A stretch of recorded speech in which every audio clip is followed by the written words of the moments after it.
78. Give ear, O my people, to my law. Incline your ears to the words of my mouth. I will open my mouth in a parable.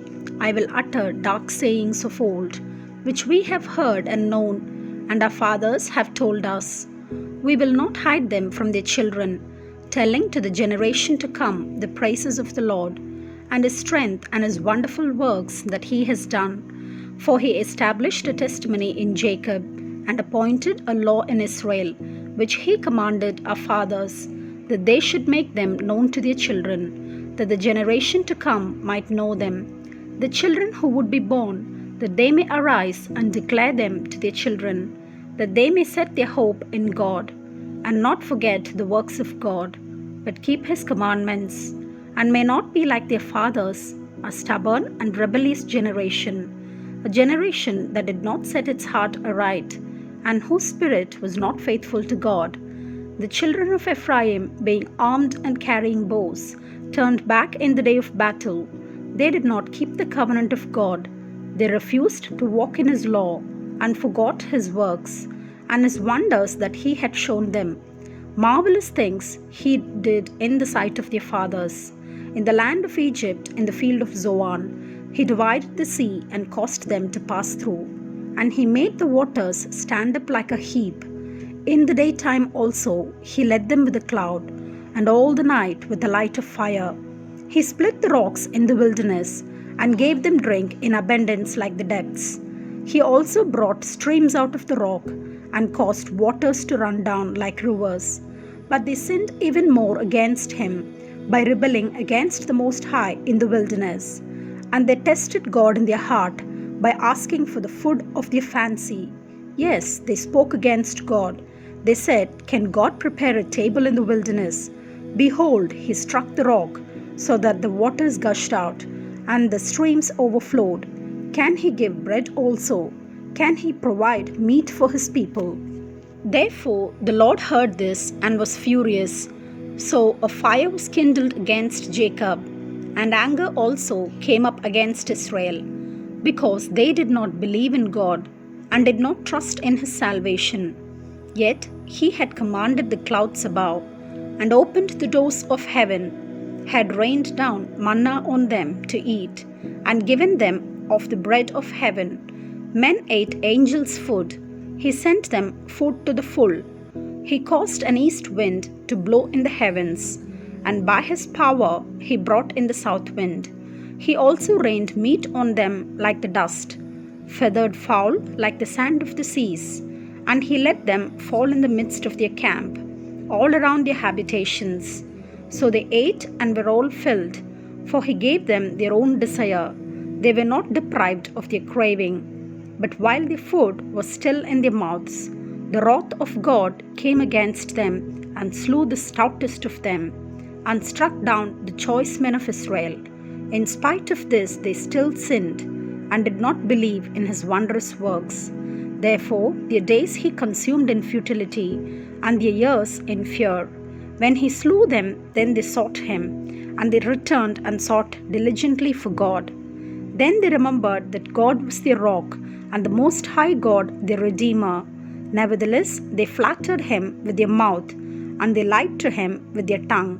For their heart was not steadfast with him, nor were they faithful in his covenant. But he, being full of compassion, forgave their iniquity, and did not destroy them. Yes, many a time he turned his anger away, and did not stir up all his wrath. For he remembered that they were but flesh, a breath that passes away and does not come again. How often they provoked him in the wilderness, and grieved him in the desert. Yes, again and again they tempted God, and limited the Holy One of Israel. They did not remember his power, the day when he redeemed them from the enemy, when he worked his signs in Egypt, and his wonders in the field of Zoan, turned their rivers into blood, and their streams that they could not drink. He sent swarms of flies among them, which devoured them, and frogs which destroyed them. He also gave their crops to the caterpillar, and their labor to the locust. He destroyed their vines with hail, and their sycamore trees with frost. He also gave up their cattle to the hail, and their flocks to fiery lightning. He cast on them the fierceness of his anger, wrath, indignation, and trouble by sending angels of destruction among them. He made a path for his anger.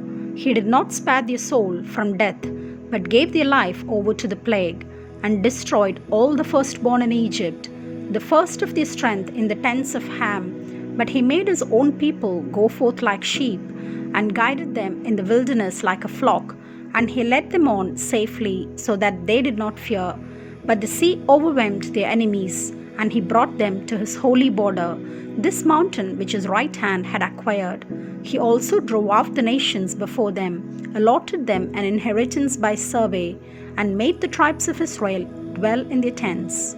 Yet they tested and provoked the Most High God, and did not keep his testimonies, but turned back and acted unfaithfully like their fathers. They were turned aside like a deceitful bow, for they provoked him to anger with their high places, and moved him to jealousy with their carved images. When God heard this, he was furious, and greatly abhorred Israel, so that he forsook the tabernacle of Shiloh, the tent which he had placed among men, and delivered his strength into captivity, and his glory into the enemy's hand. He also gave his people over to the sword, and was furious with his inheritance. The fire consumed their young men, and their maidens were not given in marriage. Their priests fell by the sword, and their widows made no lamentation. Then the Lord awoke as one out of sleep, and like a mighty man who shouts because of wine. And he beat back his enemies. He put them to a perpetual reproach. Moreover, he rejected the tent of Joseph, and did not choose the tribe of Ephraim, but chose the tribe of Judah, Mount Zion which he loved.